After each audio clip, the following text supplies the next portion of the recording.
The smoke rose black against the pale morning sky. In the center of a small European village, half buried in snow, stood a wooden platform, and on it, two trembling shapes wrapped in linen and rope. They were children. Their faces, pale as wax, looked not at the crowd but toward the church steeple, as if searching for a mercy that would never come. The priest's voice rang through the square like the toll of a funeral bell, reciting sins they could not have understood. The crowd wept, prayed, and watched as the executioner lifted his torch. Flames met frost. The sound was not screaming, not at first, but the snapping of wet wood, the hiss of melting snow. Then came the voices, rising into the cold wind, which, someone whispered, though the word carried no conviction. Perhaps they all knew what they were truly burning, not witches, but their own fear. Centuries later, the story of these forgotten trials remains buried beneath the ashes of more famous persecutions. Yet the village's name still lingers in a few surviving records. Wiesenfeld, 1629. A place where children were accused, condemned, and executed in one of the darkest outbursts of superstition in early modern Europe.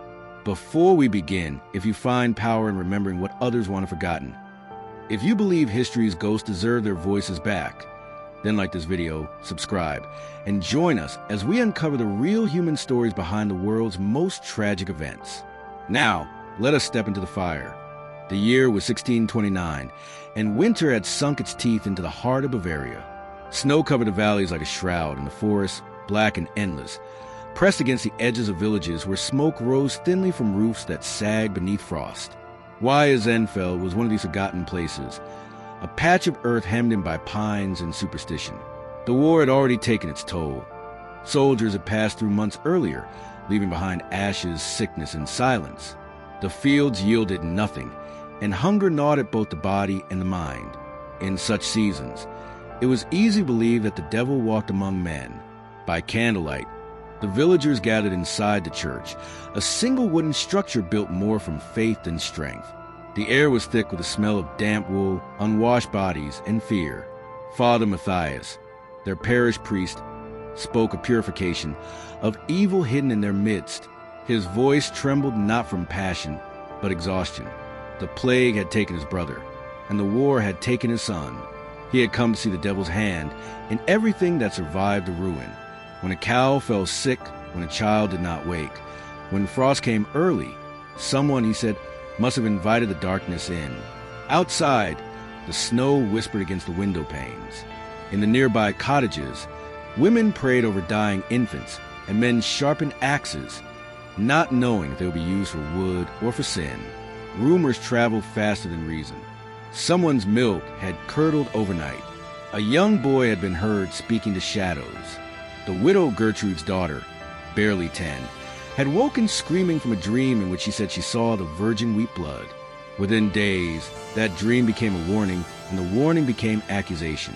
The village scribe began recording the first testimonies. They were little more than gossip. Tales of charms buried in fields, of cats vanishing at midnight, of footprints that appeared in the snow though no one had walked there. But as the stories grew, so did the certainty. It was easier to name a witch than to name hunger. Easier to believe in spells than to accept that God's silence might be indifference. Wiesenfeld's people wanted reason, and the church gave them one. The devil had found a home among them, and the proof, it seemed, was everywhere, most tragically in the eyes of the innocent. The first to be accused was Anna, the miller's wife. She was quiet, pious, and known for her kindness to the village children. Her mistake had been to speak against Father Matthias during a sermon, questioning whether God punished those who already suffered. Within a week, 2 women swore they saw her whispering to a raven near the river. The rumor wound its way through the tavern, and by nightfall, the villagers avoided her door. The priest came with his cross and a small retinue of guards. Anna was taken from her home under torchlight. Her husband followed, shouting her innocence into the snow, but no one answered. The children watched from their windows. They saw the torchlight vanish into the forest road leading toward the rectory, and they whispered prayers under their breath, hoping God could hear them through the storm. But that night, the wind carried strange sounds, chains crying, and the steady, distant rhythm of a bell tolling long after midnight. When dawn came, the The river was frozen over. Father Matthias stood at the church doors, his eyes red from sleeplessness, and declared that evil had confessed. Anna had admitted her pact with the devil, he said. The villagers fell to their knees, some in terror, some in relief. None dared ask whether the confession had been freely given. And so the first flame of the coming fire was lit, not upon the pyre, but in the hearts of those who chose to believe. Outside, a child watched the sunrise over a frozen field. She was small, no more than 9 years old, with frost clinging to her lashes. In a few weeks, that same child's name would appear in the scribe's record, not as a witness, but as one of the accused. The winter had only just begun. The snow did not stop for weeks. It fell in soft, relentless waves, burying the fields, the roads, and even memory. Smoke from the chimneys hung low, unable to rise against the thick, frozen air. In Wiesenfeld, the rhythm of life slowed to a whisper, yet beneath that quiet, something dark began to stir, a fever fear that fed upon itself. What had begun as one arrest became a pattern, then a ritual. Each new accusation seemed to justify the last, and the more names were written in the scribe's ledger, the more righteous the town felt. Father Matthias spoke of a cleansing that would bring spring again. He preached that sin had made the land barren, that the devil's servants had poisoned the soil. Every sermon was a hammer, driving deep the nails of paranoia. In truth, he had no evidence, only the need to explain why God had turned his face away. But people starving for meaning will take faith in anything, even in the sound of their own guilt. Anna, the miller's wife, was not seen again. Some said she was taken to Würzburg, where the bishop's court conducted the larger trials. Others whispered she never left the village, that the guards had thrown her body into the river under moonlight. No one asked aloud. To question was to draw suspicion, and to be suspected was to be condemned. Silence became the new law. Even laughter was dangerous. It might sound like mockery, like the devil's joy. Then came the children. It began with a boy named Lucas, the blacksmith's son. He had spoken in his sleep, murmuring words no one understood. His mother, terrified, told Father Matthias that perhaps a spell had been placed upon him. The priest arrived at once. Lucas was brought before the altar, trembling and half awake, and ordered to speak the truth. "Who taught you those words?" the priest demanded.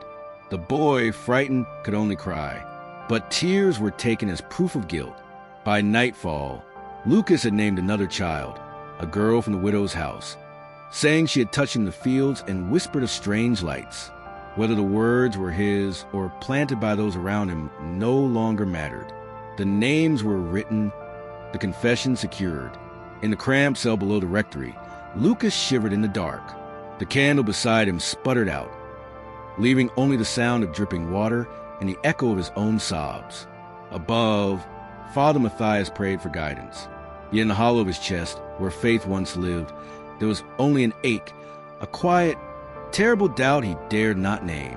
Outside, the villagers whispered that children could see what adults could not, that their innocence made them dangerous. What if the devil used their purity to hide his presence? It was a logic born of madness, but dressed in the robes of holiness. Soon, more children were summoned to the church. They were asked impossible questions about dreams, about voices, about creatures seen in the dark. Some tried to please their elders, to say what they thought was wanted. Others froze in terror, unable to speak at all. But silence, too, was taken as proof. In a single month, 12 children were accused. 2 were taken into custody. The rest were marked in secret. Their families watched, their every word weighed. Fathers stopped touching their sons for fear of rumor. Mothers refused to kiss their daughters goodnight. The village had turned inward, each home a small cell of suspicion. And through it all, the snow kept falling. It muffled the cries, covered the tracks, erased the lines between guilt and innocence. In that pale silence, Wiesenfeld drifted further from God and closer to something far colder, a faith built not on love, but on fear. By spring, the river would thaw, the fires would be built, and those whose names fill the scribes' pages, many of them children, would meet their fate beneath a sky too bright for mercy. The cell beneath the rectory smelled of mildew and old prayers. Water dripped from the ceiling into a rusted bucket. marking time in slow, patient intervals. It was here that the accused were brought to confess, not before a jury, not before their families, but before the dim flicker of candlelight and the cold eyes of men who believed they were serving God. Lucas, the blacksmith's son, sat against the wall, his bare feet purple from cold. He had not slept in days. His hands were bound, but his mind, blurred by exhaustion, floated between dream and delirium. The priest's assistant, a man named Ulrich, stood nearby, sharpening a quill. He did not look cruel. In truth, he looked tired, as though his role had been assigned him by fate, not choice. When Father Matthias entered, the air seemed to tighten. "Do you understand why you are here, child?" the priest asked. Lucas nodded, though he did not. His lips trembled. He wanted to go home, to see his mother. The priest leaned close enough for the boy to smell the incense, still clinging to his robes. "You have been touched by darkness," Matthias said softly, almost kindly. "But confession will free you. Tell me who whispered to you in your dreams." The boy hesitated, and Ulrich's quill paused above the parchment. The silence stretched until it became unbearable. Then Lucas whispered a name. He did not know why he said it. Perhaps because it was the first name that came to him, the name of a girl who had once shared her bread with him in the fields. Her name was Lise. Father Matthias nodded gravely. "And what did Lise promise you?" Lucas's voice cracked. "Nothing. She only played." But the word "played" did not satisfy the priest. He pressed further. Each question was sharper, each silence punished by a tightening of ropes, a raised voice, a cold hand across the boy's cheek. The candle hissed as if it, too, recoiled. At last, Lucas began to speak in fragments, stories that were not his, drawn from whispers he had overheard, shaped by fear and pain. Ulrich wrote every word, his quill scratching like an insect in the dark. When it was over, Father Matthias placed his hand on the child's head and whispered, "You have done God's work." But as he turned away, his shadow seemed to stretch too long across the floor, like a stain the light could not wash away. The girl named Lise was taken before dawn. The guards came quietly, so quietly that even the dogs did not bark. Her mother clung to her, screaming until her throat tore, but the soldiers moved with the detached rhythm of men accustomed to grief. Lise was 12 years old, small and slight, her hair tangled from sleep. She did not understand the words trial or confession. She only knew that she was cold and that the snow beneath her bare feet burned like fire. In the rectory, the walls pressed close around her. The same room that had held Lucas now smelled of wax and fear. Father Matthias stood beside a wooden table where the scribe had laid out parchment and ink. Ulrich was there too, his eyes avoiding hers. The priest began not with questions but with prayer, reciting verses from the Gospel of Matthew, his voice echoing softly. When he finished, he looked at her with something that might once have been pity. "You spoke to the blacksmith's son," he said. "You taught him words that no child should know." Lise shook her head. "No, Father. We only played by the river." Matthias sighed, as though weary of the lie. "Do not lie before God. Confession is your salvation." He motioned to Ulrich, who stepped forward holding a length of rope. The sound of it sliding against wood was enough to make the girl tremble. They did not break her bones. No, not yet. They knew that fear itself could do the work. Lise cried, prayed, and finally began to speak, desperate to say whatever would make it end. She told them what they wanted to hear, that she had seen strange lights in the forest, that something had whispered her name at night.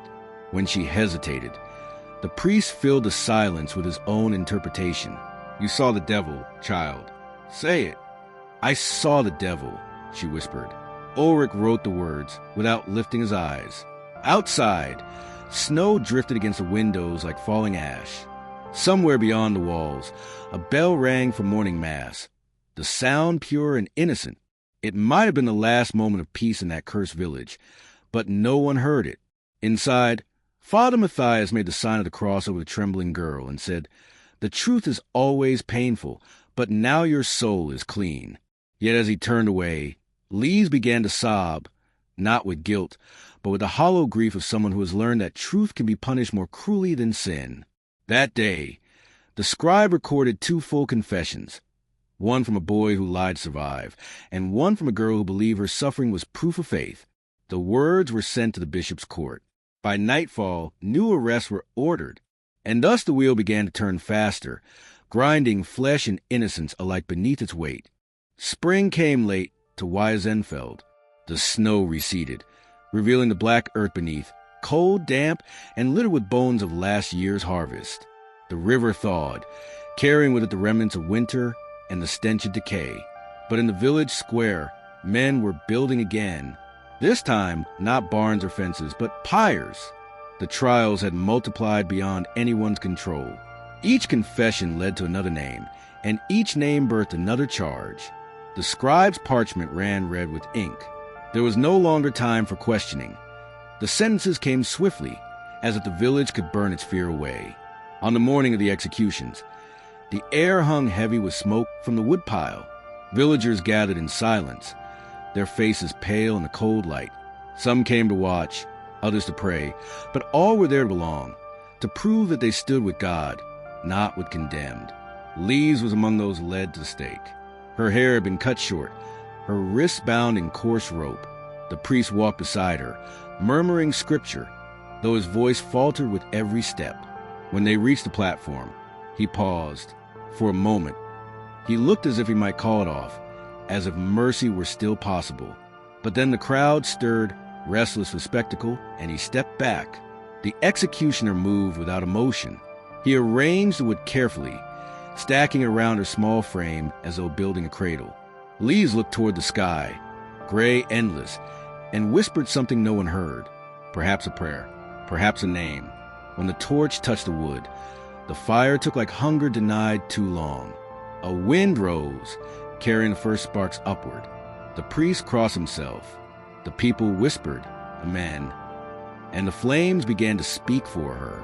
The fire crackled like a living thing, its voice mingling with the murmurs of the crowd. Smoke coiled upward, twisting through the air, until the church bell's chime seemed to echo inside it. No one spoke her name now. Names were dangerous. They lingered too long in memory. To the villagers, she was no longer Lise, only the which the vessel of their fear offered to flame. The wind shifted, driving the smoke back over the crowd. Mothers clutched their children, shielding their eyes. But the children still saw. They saw the light, the color, the dance of fire reflected in their own tears. Some would remember it for the rest of their lives, though they would never speak of it aloud. One boy, standing near the front, began to tremble. It was Lucas. He watched in silence, his small body shaking beneath his father's hand. He had not meant for this, had not understood what his words would become. And now, the face in the fire was his own confession burning before him. Father Matthias stood apart, motionless. His mouth moved in prayer, but the words stumbled. In his mind, he saw not the devil defeated, but a child consumed. He wanted to stop it, to shout that it was all madness, but his faith had hardened into something brittle. To break it now would mean shattering everything he had built his life upon. So he watched as the last scream rose like a bird and vanished into the gray morning. When the fire finally died, ash drifted through the air like snow. The villagers went home quietly, their boots crunching through the frozen earth. No songs were sung that night, no laughter in the tavern. The silence afterward was heavier than the fire itself. In the days that followed, more arrests came. The pyre became a ritual, the flames a sermon none dared question. The children of Wiesenfeld had learned their lesson. Truth was dangerous, and innocence no shield. And as the smoke faded from the sky, Father Matthias knelt alone in the church, whispering a prayer he no longer believed in. When the last pyre went cold, Wiesenfeld fell into a silence, so complete it felt like a wound. The snow melted, revealing scorched patches of earth where nothing would grow. The villagers avoided those places, walking wide around them, as though the soil itself could whisper the names of the dead. The church bell, once the voice of the village, no longer rang. Father Matthias had stopped calling the faithful to Massachusetts. His sermons had turned into muttered prayers, his gaze fixed on the floor rather than heaven. Fear had burned itself out, leaving only emptiness. The men who once raised torches now drank in the tavern until they forgot. and the women wept over bread that would not rise. The children, those who survived the winter, played quietly, avoiding the square where the executions had taken place. Some swore they could still smell smoke when the wind blew from the east. Rumors began to spread beyond the village. Travelers carried whispers of Wiesenfeld's madness to the towns of Würzburg and Bamberg, where other witch hunts had already claimed hundreds. But Wiesenfeld's name was spoken differently, hushed uncertain, as though even mentioning it might summon something unholy. Bishops sent word to the parish, demanding records. Yet when the scribe opened his book, he found entire pages torn out, ink smeared into unreadable stains. Someone, perhaps Father Matthias himself, had tried to erase the memory. In the ruins of her cottage, Lisa's mother knelt each morning, pressing her palms into the dirt as if searching for warmth. She said she still felt her daughter's heartbeat beneath the ground. The villagers avoided her too. Grief made her strange, and strangeness was dangerous. Wiesenfeld had survived the winter, but its soul had not. The village breathed, but it no longer lived. Summer arrived, but it brought no renewal. The fields that once shimmered gold lay gray and thin, as though the earth itself recoiled from the blood spilled upon it. The villagers worked in silence, their eyes fixed on the soil, unwilling to meet one another's gaze. The fires that had once burned in the square now flickered only in memory, yet the fear they ignited lingered in every breath. Father Matthias rarely left the rectory. He had grown gaunt, his face hollowed by sleeplessness. At night, he dreamed of voices, children's voices, calling from beyond the river. They did not accuse him. They simply asked why. Each morning, he awoke drenched in sweat, certain he still smelled smoke on his robes. He tried to pray, but the words no longer came. Faith, once his armor, had become a blade turned inward. The bishop's messenger arrived in late July, demanding a report of the trials. When no records could be produced, he declared the parish derelict and ordered Matthias to appear before the ecclesiastical court. But the priest never went. Days later, he was found kneeling before the altar, his hands clasped around the crucifix. His lips were blue, his breath long gone. Some said he had taken poison. Others whispered that his heart had simply broken. The church buried him in silence, without ceremony. After his death, the villagers began to drift away. Families packed what little they had and left under cover of darkness, heading for towns where the soil was softer, the air less haunted. By the following winter, only a handful remained, the too old, the too poor, or those too bound by guilt to leave. Years later, travelers would pass the ruins of Wiesenfeld and speak of the place in low tones. They said that when the wind blew through the valley, it carried a faint sound, like the laughter of children or the crackle of distant fire. Centuries passed, and Wiesenfeld vanished from most maps. Forests crept back over the land, swallowing the remnants of cottages and the bones buried beneath them. The village existed now only in rumor, a name mentioned in footnotes and whispered among historians and forgotten. Yet the echoes of that winter in 1629 still lived. Quiet, persistent, like embers refusing to die. In the archives of Würzburg, a scholar once found a fragment of the old parish ledger. Its edges burned, the ink faded to brown. The entry was brief, only a list of names, most of them children, followed by a single Latin phrase, confessi sunt. They have confessed. No charges, no reasons, just a record of belief turned to execution. For the scholar, it was a discovery that felt less like history and more like an accusation from the dead. Modern historians call Wiesenfeld a microcosm of the witch panic that swept across Europe, but the phrase is too small for what happened. It was not a panic. It was a surrender, a collapse of mercy beneath the weight of faith. Between the late 16th and 17th centuries, thousands were executed under the same sanctified terror. Most were women, many were children, and nearly all were condemned not for deeds, but for fear. Some say that memory itself becomes a kind of haunting, and Wiesenfeld proves it. Even today, when snow falls in that region of Bavaria, old villagers tell their grandchildren to stay indoors after dark. They do not speak of witches anymore, only of the voices that wander the fields when the wind is sharp. Whether they believe or not no longer matters. What matters is that the story endures, proof that what was done in faith can outlive the faithful. The flames went out long ago, but their shadows never did. History remembers through fragments, letters, ledgers, ashes pressed between the pages of time. Yet what happened in Wiesenfeld cannot be confined to a single village, or even to that century. It is a mirror, one the world keeps turning toward itself. Every age finds its own witches. Every society invents new fires. In the centuries that followed, Europe grew more rational, more civilized, or so it claimed. Science replaced superstition. Courts replaced confession. And yet the impulse remained, the quiet hunger to name a culprit, to cleanse the world by sacrifice. In Salem, in Würzburg, in countless unnamed towns, the pattern repeated. Fear dressed as virtue, justice carried out by trembling hands. The pyre had changed shape, its flames now words, its rope now accusation, but the heat was the same. In the 20th century, scholars revisited the old witch trials not merely as superstition, but as symptoms of human frailty. They spoke of mass hysteria, of religious politics, of famine and plague. But beneath all their explanations lies something more elemental, the terror of uncertainty. When the world becomes inexplicable, people reach for meaning, even if it demands the blood of the innocent. A single letter survives from the priest's hand, discovered centuries later in the lining of a missal. The ink is faint, the language trembling. Lord, forgive me. I mistook fear for faith.